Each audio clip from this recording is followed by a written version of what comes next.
live. I'm doing 4 this week, so it's all very exciting. So today I want to share 3 tips to stop being overwhelmed. I also want to share how it can really make a difference, as evidenced by my clients.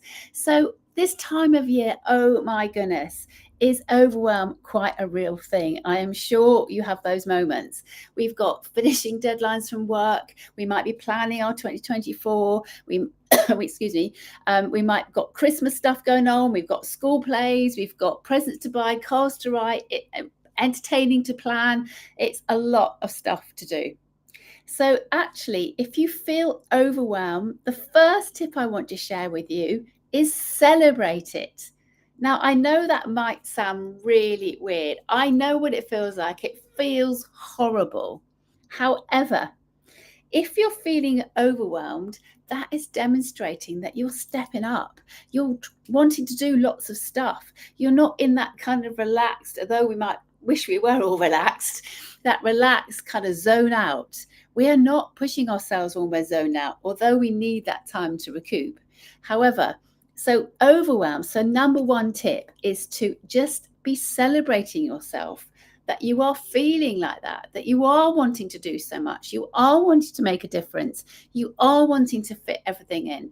So that as soon as you start thinking, well, I'm going to celebrate myself, it's amazing how that stress is reduced. The second tip is, other than celebrate, is ask yourself, breathe for a moment, stop and breathe, and ask yourself, what would I love? Now, this is a really powerful question, because what happens is when we ask ourselves, what would I love? We are taking ourselves away from our ego, which is that nip, nip, nip, telling we're not good enough, you never fit it all in, how do you think you are, who do you think you are, what are you going to do, blah, blah, blah, blah, blah, blah, all that real negative gremlin on our shoulder.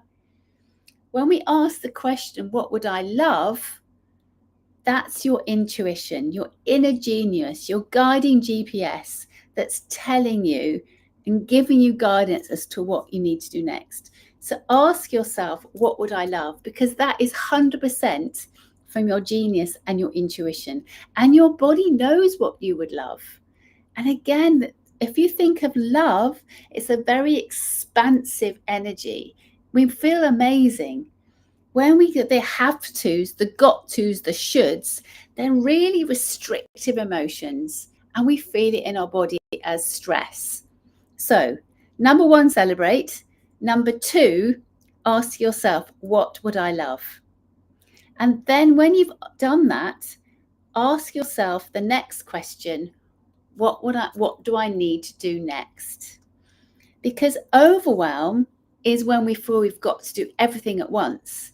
But also overwhelm is caused where all the things we feel we need to do at once, it's not the things that are strengthening us. It's a massive to-do list that we feel we have to do. And so we're not doing enough of strengthening what feeds us feel good.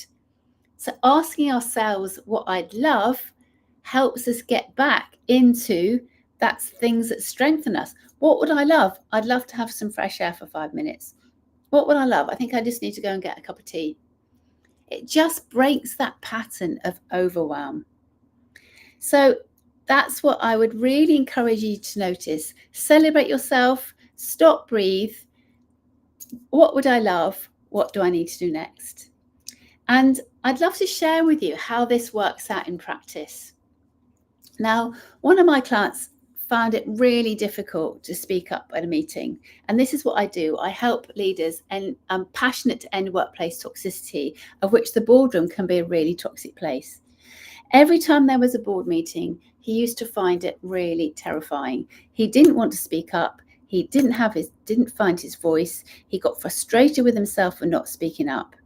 And just by working through some stories that he'd made up as a child, because all our beliefs are set by the age of 7, even those stories he wasn't aware of that I helped him find out with the meditation, suddenly he realized he was the expert. That gave him the confidence to speak up at a meeting. He got headhunted. The CEO suddenly said, I need you on the board. And he got headhunted for a higher position, and then he got headhunted again for his dream post. All those posts that were completely elusive, simply because we managed how he dealt with his overwhelm. Therefore, he then learnt what he really needed to focus on that would move the dial, and that made a difference. And the same with a wonderful client I've had who is a business owner. She's got a very successful business. However, she was constantly feeling overwhelmed. And those of you who are in business, like me, it's a real issue because we feel we have to do everything. And so I helped her learn to delegate, trust her team. And in order to delegate, you need to trust yourself in order to trust your team. So we went through helped her really learning to trust herself, that she was the one making the decisions and they were the right decisions. And I helped her do a little task, which you can do, where for a day, actually ideally a week, but certainly a day, you have a piece of paper beside you. Every hour, you write down what you're doing in that hour. How are you feeling?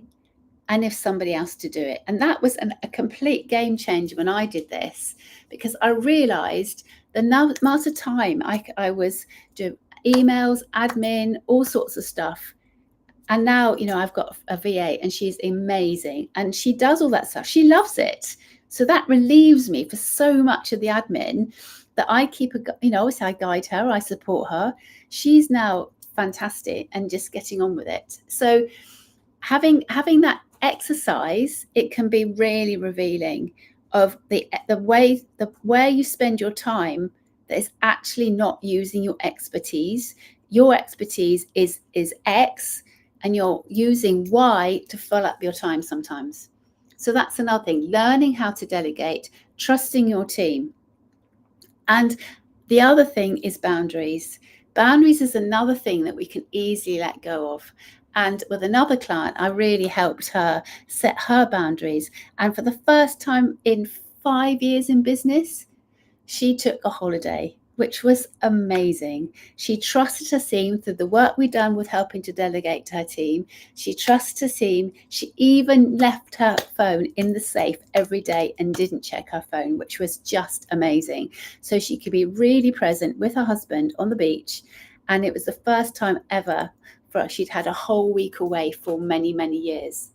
And she came back refreshed. She had all those light bulb moments that you do when you let your ego quiet and when you let your intuition to pop up. And it was magic, simply because she learned to delegate, and that reduced her overwhelm. She then set her boundaries, right? She set her boundaries, what time she's going to leave work every day. She set her boundaries of what was acceptable and not acceptable. And the other biggie is she learned to say no. How often do we say yes when we want to say no? And this is where the majority of my clients, I really support them. How often have you said yes when you want to say no? And then you beat yourself up, you get resentful, you get angry, you get frustrated, you get burnt out, and you get that overwhelm when thinking, why did that happen? So, great tip to say no when you want to say no is, before you say yes, stop, breathe, give yourself some space, and then ask yourself the question, if I say yes to this, what do I say no to? Because you might say, if you say yes to this, actually, there's only so many hours in a day. That means I'm going to miss out on saying yes to something else that is way more important, such as time with your family, seeing their school plays, whatever it is. And then we feel we're in integrity with ourselves. Because actually, why it feels so horrible is because we're not being honest with ourselves, and it can make us feel that we're out of integrity with ourselves, which is a horrible feeling. So always give yourself some holding space. So if somebody asks you a question, could you do this? Before it, of course, bounce out of your mouth, then just stop, breathe, a bit like the overwhelm thing, breathe and give a holding response. Thank you so much for asking. I'll get back to you. Or so much for asking. Let's let's see how we can work it out so that it's a win-win for everyone. So those are my tips and my 10-minute teach today. So I hope that's helpful. I'd love to hear your thoughts. Just below here, I've got the link to my resilience scorecard, which takes 2 minutes to complete. And then I can give you some tips personal to you to boost your resilience even more, so you have a bit of a reboot. And I'm also here to help you, support you, because we don't need to feel this sense of overwhelm. And there's so many tricks. There's only 10 minutes I'm here. Can you imagine what we do in 6 months? Few tips, so many tips. And to own who you are, own your awesomeness as a resilient, confident leader, shine with resilience, and then everything feels so much easier. So take care. I'm going to see you tomorrow for my last live of this week, and then it'll be back to weekly. So look after your health. Have a great day. I'd love to hear your thoughts. I'm here to support you, and take care. Bye-bye.